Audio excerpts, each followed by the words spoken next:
What happened to the Allman Brothers Band?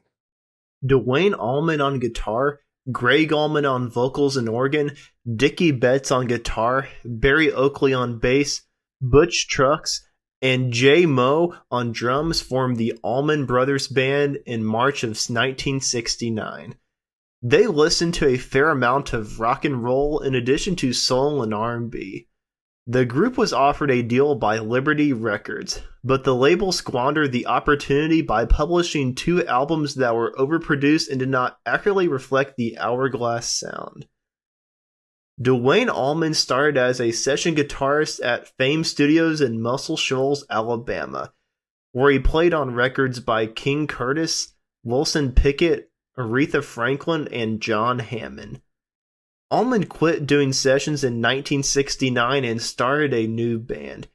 He didn't hire a singer until his brother Greg agreed to join. Walden's brand new Capricorn label signed them. The Allman Brothers Band kept their self-named debut collection in the last part of the 1960s. In a year that featured more than its fair share of albums by Cream, Blind Faith, the Jeff Beck Group, and Led Zeppelin, this was a solid blues rock album, and one of the better showcases for guitar pyrotechnics. It didn't sell 50,000 copies when it came out, but everyone who heard it and almost everyone who read reviews liked it. Tom Dowd, who had previously worked on Cream, produced their second album, 1970's Idlewild South. This was a magical combination because Idlewild South brought in the group's sound and introduced Betts as a composer and added a softer acoustic texture to their music. Dowd was completely aware of the group's goals and sound. It also featured Midnight Rider, a song by Greg Allman that went on to become one of the band's most covered originals and the composer's signature tune.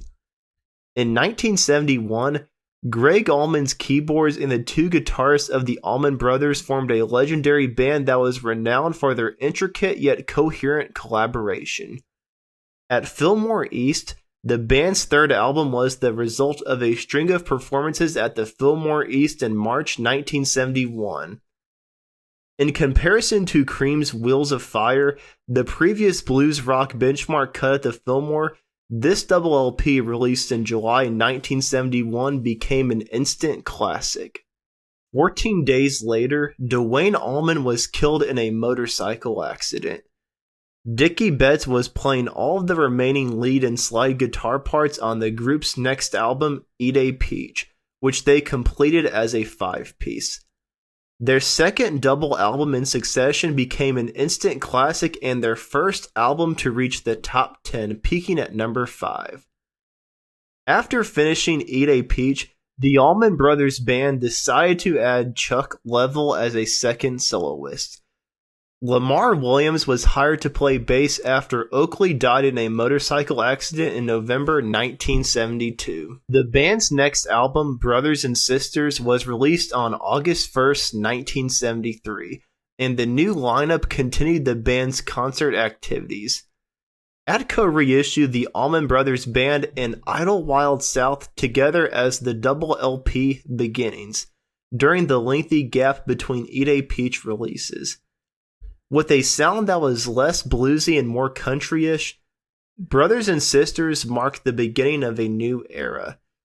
Dickie Betts became the band's only guitarist and became a full-fledged songwriter, singer, and guitarist, playing all of the lead and slide parts.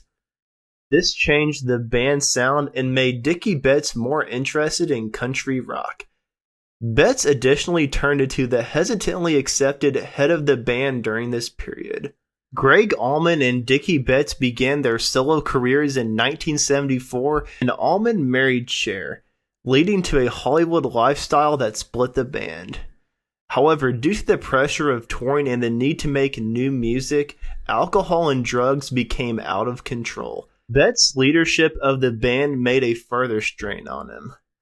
On their subsequent album, Win, Lose, or Draw, which lacked the group's earlier work's intensity and sharpness, the difficulties of the group were made clear. Greg Allman was unable to join the rest of the group because he was involved with Cher and had serious drug problems. In 1976, Allman found himself in a federal drug case and agreed to testify against a friend and band member, resulting in the band's eventual breakup. Sea Level was formed by Level, Johansson, and Williams after they split up. The band had a moderate amount of success and released 4 albums for Capricorn over the next 4 years. The live double LP collection Wipe the Windows, Check the Oil, and then Dollar Gas was released by Capitol Records, and the Best of package and The Road Goes On Forever was released on double LP. Wipe the Windows was compared unfavorably to the legendary At Fillmore East, despite its modest sales. However, because the majority of fans already owned the content on the original albums, the studio compilation was barely noticed. By 1978, the Allmans were back together, and over the next 4 years, they put out several albums. Dan Toller from Great Southern's 1979 album Enlightened Rogues brought their 2-guitar lineup and a little bit of redemption to their reputation. The Allmans, on the other hand, were opposing musical trends and times.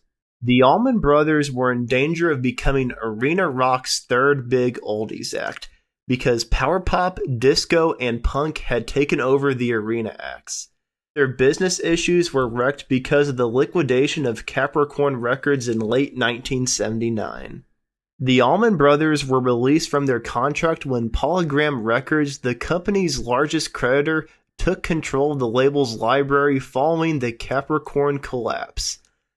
They were able to resume recording after signing with Arista, but the pop rock they released was safe, unambitious, and frequently commercial, more like the Doobie Brothers than their classic work. The Allman Brothers went on hiatus for the majority of the 1980s while each member dealt with their individual and professional circumstances. Due in part to Polygram's decision to release the 4-CD box set retrospective Dreams, the band was reactivated in 1989. The Allmans were introduced to millions of people who were too young to have been around for Watkins Glen, much less the Fillmore shows, thanks to this set and the reissue of their entire Capricorn catalog on compact discs. Both of these releases serve to remind millions of older listeners of the group's greatness. The Allman Brothers Band signed with Epic Records in 1990 and released their first album for them, 7 Turns, with Warren Haynes from Dickie Betts Solo Band as lead guitarist in place of Toller. Shades of Two Worlds was released the following year, when Mark joined as a percussionist. Their subsequent studio album was 1994's Where It All Begins. It was a good record that went gold. However, their 2 live albums from the same period, An Evening with the Allman Brothers Band and Second Set, sold well, but not a lot of people bought them. Warren Haynes and Alan Woody left Government Mule in 1997 to form the Power Trio. Derek Trucks, a talented young guitarist, took Pearson's place in 1999. In 2000, the band parted ways with original guitarist Dickie Betts, a move that many older fans may have thought was unthinkable. The Allman Brothers Band remained a top concert attraction decades after their last critically important album, drawing more than 20,000 fans at a time to outdoor venues or booking 3,000-seat theaters for 3 weeks at a time. The band also featured the dual guitars of Warren Haynes and Derek Trucks, the powerful yet fluid and jazzy bass of Oteil Burbridge, Greg Allman's most committed vocal and organ work in years, and the drum tandem of Butch Trucks and J-Mo. Their earlier works, mainly the first 5 albums, continue to be popular downloads and compact discs. In 2003, Hitting the Note was hailed as their best collection in many years, while the Inhabit the Guy Theater DVD showed why they had sold out 220 back-to-back shows at that New York setting. They presented their own Wani Fest in Live Oak, Florida, and performed twice at Eric Clapton's Crossroads Festival. The group was inducted into the Rock and Roll Hall of Fame when they received the Lifetime Achievement Award at the Grammy Awards in 2012.